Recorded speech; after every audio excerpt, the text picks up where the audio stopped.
Hello friends, মিঠুর পাকশালায় আপনাদের সবাইকে স্বাগত। আজ আমি আলু ও সুজি দিয়ে ভীষণই টেস্টি একটা রেসিপি আপনাদের সাথে শেয়ার করছি। তো সেজন্য প্রথমে 4টে ছোটো সাইজের আলুকে সেদ্ধ করে নিয়েছিলাম, তারপর আলুর খোসাটা পরিষ্কার করে রেখেছিলাম। এরপরে আলু চারটার একটু গ্রেট করে নিচ্ছি। এইভাবে গ্রেটারের সাহায্যে গ্রেট করে নিলে আলুটা মেশাতে সুবিধা হবে, একদমই এর মধ্যে আর মোটা দানা থাকবে না। সেজন্য আলুটাকে এইভাবে একটু গ্রেটারের সাহায্যে গ্রেট করে নিচ্ছি। তো বন্ধুরা, আজকে রেসিপিটার নামমাত্র তেলে রেডি হয়ে যাবে, ভীষণই হেলদি এবং খুবই অল্প সময়ের মধ্যে এটা রেডি হয়ে যায়, খুব বেশি সময় লাগবে না। তো দেখুন, একে একে 4টে আলুকে আমি গ্রেট করে নিচ্ছি। এখানে আমি একদম ছোট সাইজের 4টে আলু নিয়েছি। আপনাদের যদি ছোট সাইজের আলু না থাকে সেক্ষেত্রে মিডিয়াম সাইজের 2টো আলু এখানে ব্যবহার করতে পারেন। তো একে একে 4টে আলুকে এখানে গ্রেট করে নেব। তারপর এখানে কিছুটা সুজি মিশিয়ে নেব।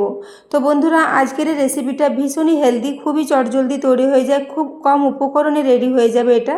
তো রেসিপিটা যদি ভালো লেগে থাকে তাহলে অবশ্যই একটু বন্ধুদের সাথে শেয়ার করে দেবেন, এবং রেসিপি ভালো লাগলে একটা লাইক করতে ভুলবেন না। তো দেখেন, আলুগুলো খুব ভালো করে এখানে গ্রেট করে নিয়েছি। এরপর এখানে মেজারিং কাপ মেপে হাফ কাপ পরিমাণে সুজি দিয়ে দিলাম। এর সাথে দিয়ে দিচ্ছি এখানে টক দই। তো বড় চামচের 2 চামচ মতো টক দই নিয়েছি, এখানে ফ্রেশ টক দই নিয়েছি।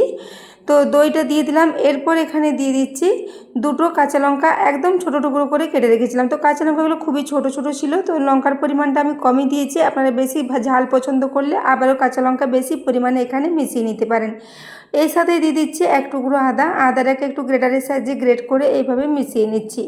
তো বন্ধুরা, সকালের তাড়াহুড়োতে খুবই চটজলদি এরকম একটা টিফিন বা ব্রেকফাস্ট আপনারা বানিয়ে নিতে পারেন। এটাকে আপনারা টিফিনও দিতে পারেন বা ব্রেকফাস্টও বানিয়ে নিতে পারেন। খুবই হেলদি হবে এবং খুবই অল্প তেল মশলা দিয়ে এটা রেডি হয়ে যাবে। তো দেখুন, আদাটা দিয়ে দিলাম। এরপর এখানে হাফ টিস্পুন পরিমাণে গোটা জিরে দিয়ে দিচ্ছি। এরপর এখানে 1/4 টিস্পুন পরিমাণে একটু হলুদের গুঁড়ো দিলাম। ওই সাথে স্বাদ মতো লবণ দিয়ে দিয়েছি।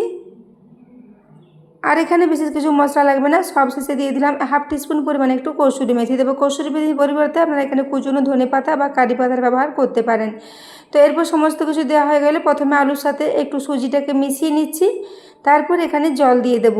দই ও আলুর সাথে কিছুক্ষণ মিশিয়ে নিলাম। তারপর এখানে যে বাটি মেপে আমি এখানে দইটা নিয়েছিলাম 2 চামচ, সেই বাটি করে 1/4 কাপ পরিমাণে একটু জল দিয়ে দিয়েছি। প্রথমে এই জলটা মিশিয়ে নেব, প্রয়োজন হলে আবারও কিছুটা জল দিয়ে দেবো। তো দেখুন, ক্রমাগত নাড়াচাড়া করে খুব ভালো করে এখানে মিশিয়ে নিচ্ছি।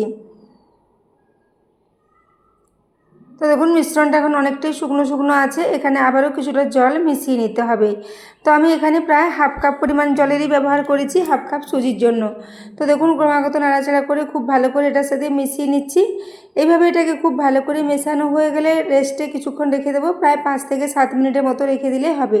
যেহেতু সুজিটা ভিজে থাকলে অনেকটাই বেড়ে যাবে, সেই জন্য একটু এটাকে ভিজিয়ে রাখা প্রয়োজন। তো এইভাবে দেখুন খুব ভালো করে মেখে নিচ্ছি, তারপর এটাকে রেস্টে রেখে দেবো। তো বন্ধুরা, আজকের রেসিপিটি আপনাদের কেমন লেগেছে একটা কমেন্টে জানাতে ভুলবেন না, এবং রেসিপি ভালো লাগলে অবশ্যই চ্যানেলটি সাবস্ক্রাইব করে আমার পাশে থাকবেন। তো দেখুন, এইভাবে এটাকে এখন সাইডে 5 মিনিটের জন্য একটু রেখে দিচ্ছি। 5 মিনিট পর আমি ঢাকাটা আবার খুলে নিলাম। তো এখন দেখুন, মিশ্রণটা খুব ভালো মতো সেট হয়ে গেছে। এরকম একটু ঘন মিশ্রণ আমাদের প্রয়োজন, এখানে আর জল মেশাবো না। এরকমই বেশ একটা ঘন মতো ব্যাটার এখানে রেডি করতে হবে। তো ব্যাটারের কনসিস্টেন্সিটা খুবই ঘন আছে। এইরকমভাবে এটাকে রেডি করে নেওয়ার পর সব শেষে দিয়ে দিচ্ছি এখানে একটু বেকিং পাউডার। আমি এখানে শুধুমাত্র বেকিং পাউডারই ব্যবহার করেছি, প্রায় হাফ টিস্পুন পরিমাণে। এরপর এর সাথে প্রায় 2 চা চামচ পরিমাণে একটু জল দিলাম। তারপর এটার সাথে খুব ভালো করে চটজলদি মিশিয়ে নিতে হবে। বেকিং পাউডারটা দেওয়ার পর খুব বেশিক্ষণ এটাকে রাখা যাবে না, চটজলদি রেসিপিটা রেডি করে নিতে হবে। তো দেখুন, এখানে খুব ভালো করে এটার সাথে মিশিয়ে নিলাম। তো ব্যাটারের কনসিস্টেন্সিটা দেখেই বুঝতে পারছেন, এরকম একটা ঘন কনসিস্টেন্সির ব্যাটার আমাদের রেডি করতে হবে।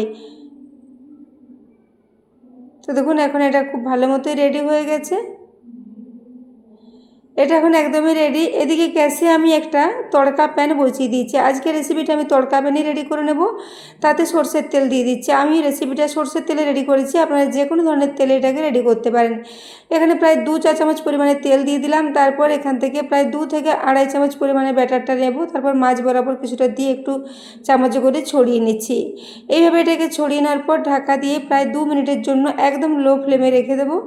2 মিনিট পরে ঢাকাটা খুলে নিচ্ছি। তো দেখুন, এটা এখন উপরটা শুকিয়ে গেছে এবং অনেকটাই ফোলা ফোলা মতো রেডি হয়েছে। এরপর এটাকে আমি উল্টে দিচ্ছি।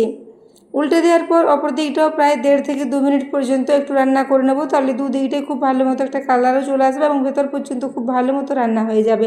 তো দেখুন ঢাকা দিয়ে আবার 2 মিনিটের জন্য রেখে দিয়েছিলাম। 2 মিনিট পর ঢাকাটা খুলে নিলাম। এখন দেখুন এটা খুব ভালো মতো রেডি হয়ে গেছে, দুদিকটাই খুব সুন্দর করে ভাজা হয়ে গেছে, অনেকটাই লালচে কালার এসেছে। এইভাবে উল্টে পাল্টে দেখুন এখানে ভেজে নিচ্ছি। এইভাবে প্রত্যেকটাকে রেডি করে নেব। এগুলো রেডি হতে খুব বেশি সময় লাগবে না, সকালে তাড়াহুড়োতে আপনারা এরকম ধরনের রেসিপি চটজলদি রেডি করে নিতে পারেন। তো দেখুন এরপর এখানে একটা রেডি করে নিয়েছি। এইভাবে সবগুলোই আগে রেডি করে নেব।